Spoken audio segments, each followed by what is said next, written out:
Tonight's on News Prime. The Progressive Institute opens a 3-day national conference in Abuja. Adibiza's Africa Development Bank says the continent needs $74 billion for debt service in 2024. On the foreign scene, Canada's Prime Minister Trudeau in peril after Trump sparks political crisis. On the sport, Tinubu housed Lukman, Nadozie and the Super Falcons on CAF Awards. Hello and welcome to News Prime on Global Television, coming to you live from the nation's capital, Abuja. I'm Edikan Michael. A reminder that Global Television is on DSTV channel 365 and free to air on Nicomsat. Tonight, we begin by telling you that the 3-day national conference organized by the Progressive Institute of the Rolling All Progressive Congress, APC, has kicked off in Abuja.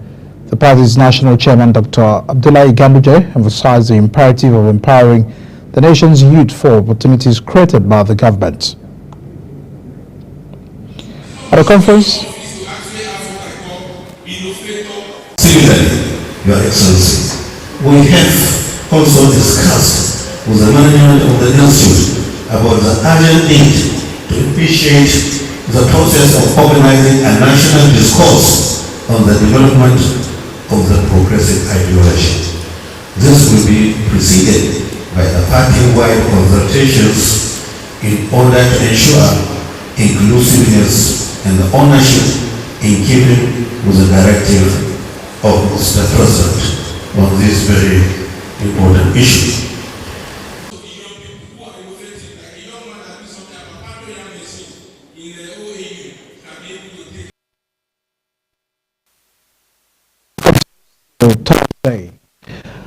Honorary President-elect Ghana John Mahama has paid a courtesy visit to President Bola Tinubu at the presidential villa here in Abuja. Photos from the meeting believed to be connected to the victory recorded by Mahama at the Ghana presidential election were shared on social media by presidential head Olusegun Dada.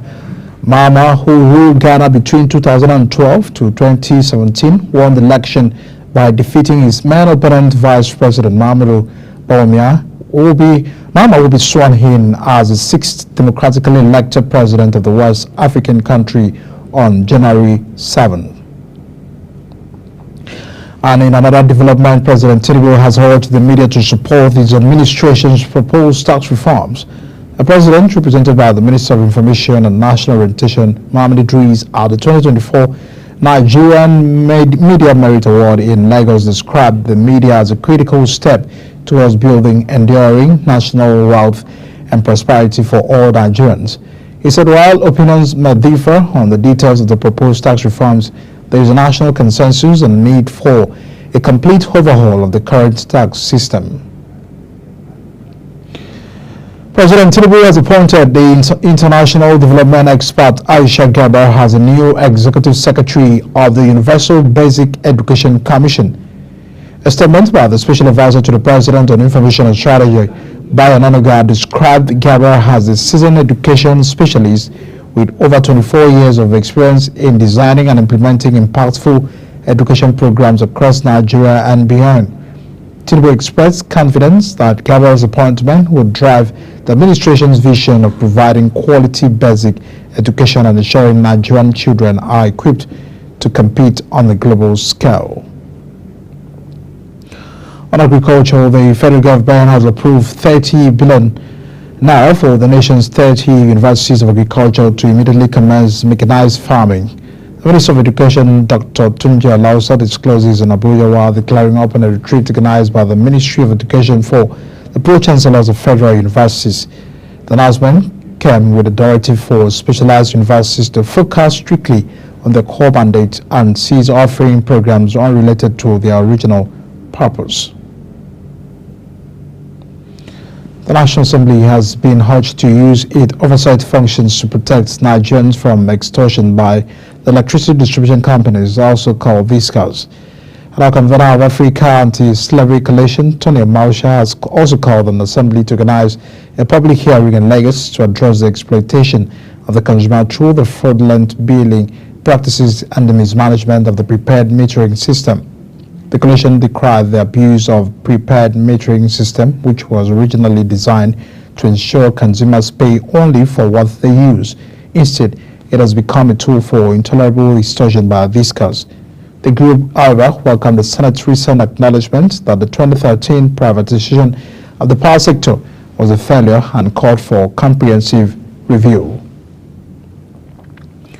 And the Nigerian government says it has uncovered over 6,000 ghost workers in its staff verification exercise in the state. The State Commissioner for Information, Youth, Sports and Culture, Sagi Musa, said the report of the statewide state staff audit biometric data capture and validation exercise showed that 6,248 ghost workers had been detected and served over 314 million monthly.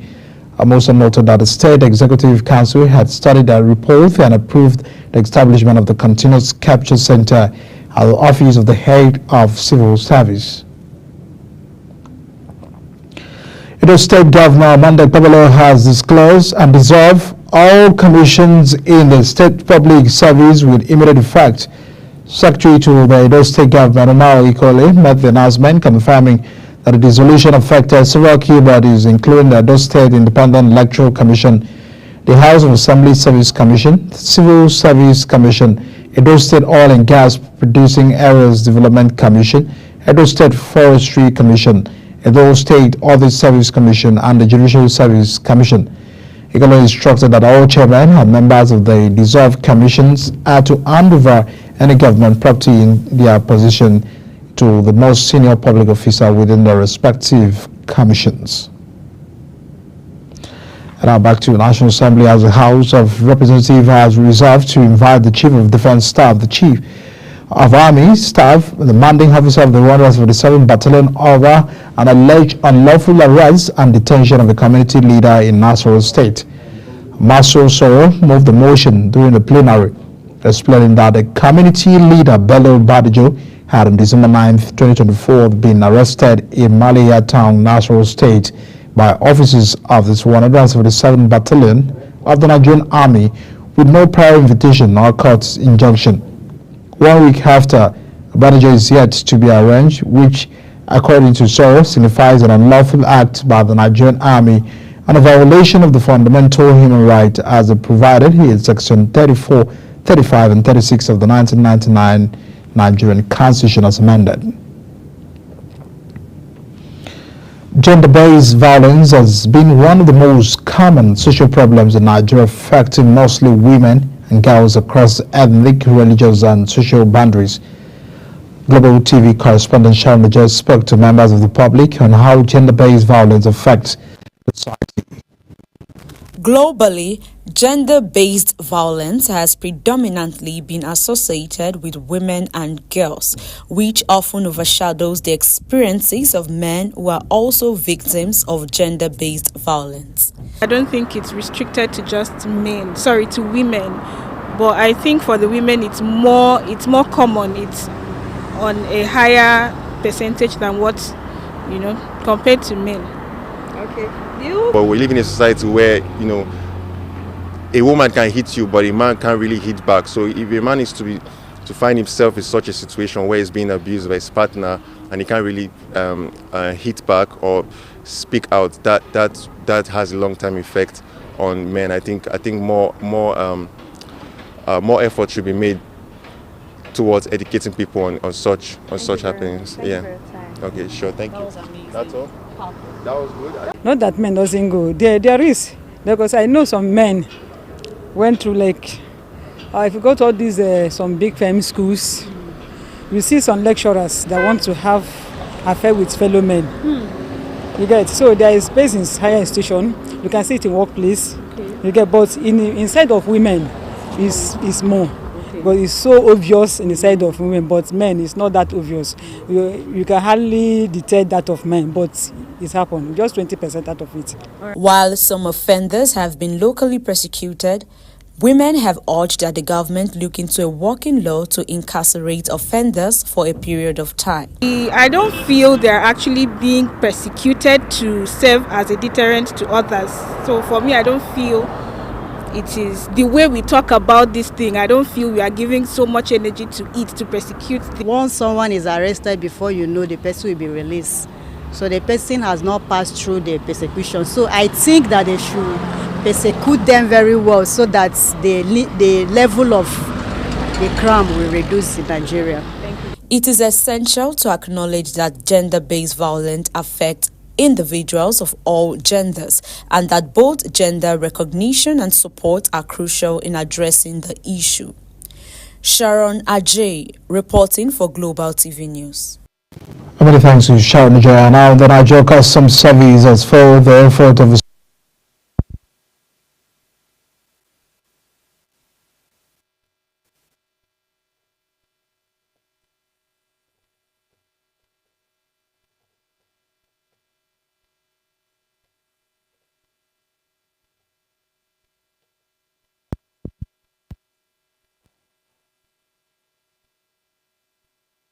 extra buses and 11 patrol vehicles to convey the products to the customs warehouse after the smugglers abandoned their vehicles.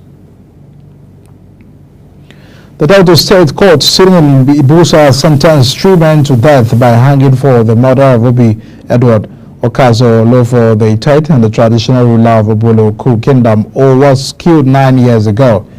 The convicts Suleiman Musa, Gabra Abubakar and Haruna were sentenced by Justice Emma Omovia. A fourth defendant, Jimolu Ahmed, was sentenced to 5 and 14 years imprisonment for his involvement in the crime. The both sentences are yet to run concurrently.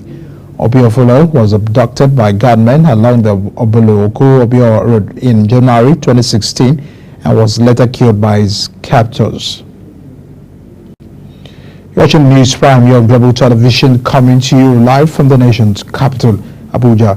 When News Prime returns, Africa Development Bank says continent needs $74 billion for debt service in 2024. We'll bring details of these as well as foreign and sports business stories after the short break. Please tell us.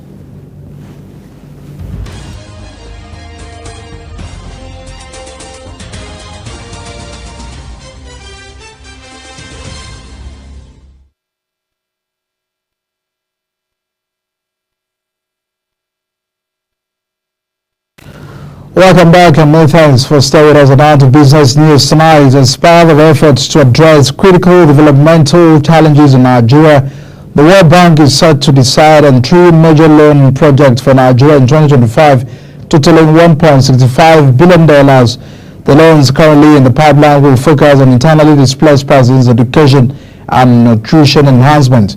According to information obtained from the World Bank's website, the loans are designed to support Nigeria's social and economic recovery, particularly in vulnerable sectors requiring urgent intervention.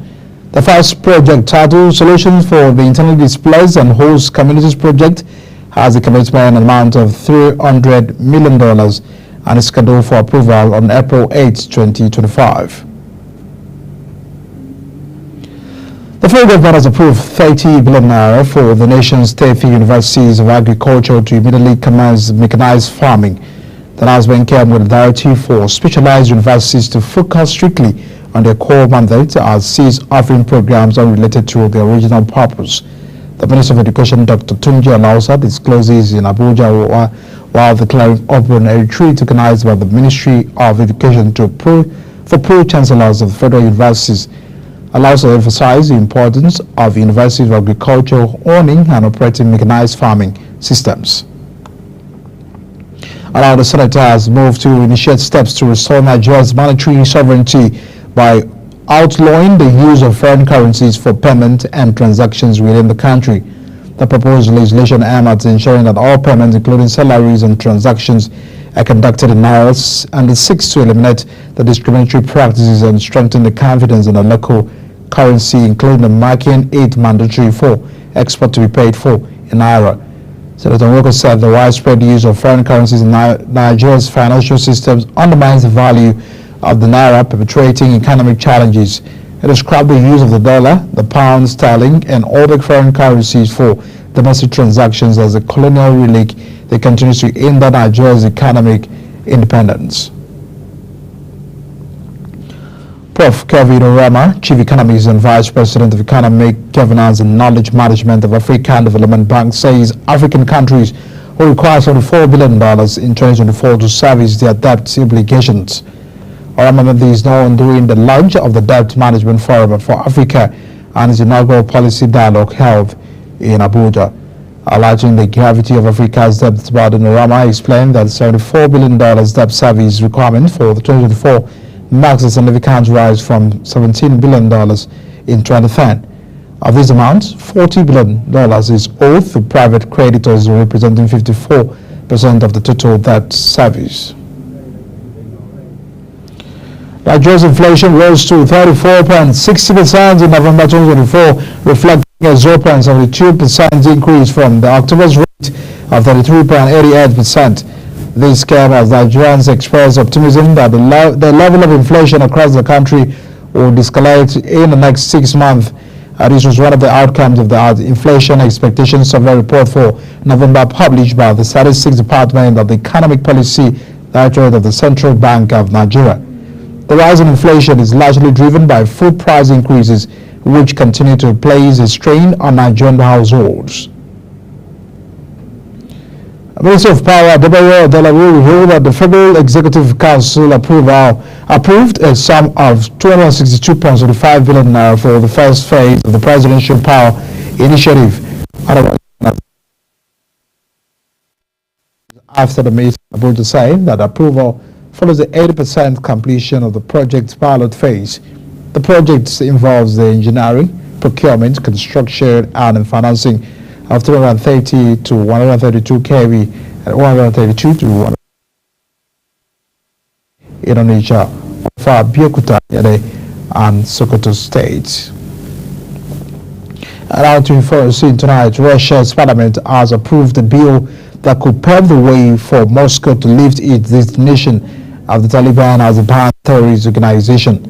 Moscow has courted relations with the Taliban since they seized power in Afghanistan after the United States chaotic withdrawal in 2021. Officials have since been pushing to remove the Islamist group from Moscow's list of outlawed terrorist groups, and the State Duma passed a bill outlining the mechanism for groups to be legally removed from the list, putting the necessary legal framework in place for an expected future decision. Now, Canadian Prime Minister Justin Trudeau's government has been thrown into fresh disarray with the abrupt departure of his Finance Minister, Chrystia Freeland. By the end of the Friday Monday, a new Finance Minister was in place, but Trudeau was facing calls from members of his own Liberal Party to quit.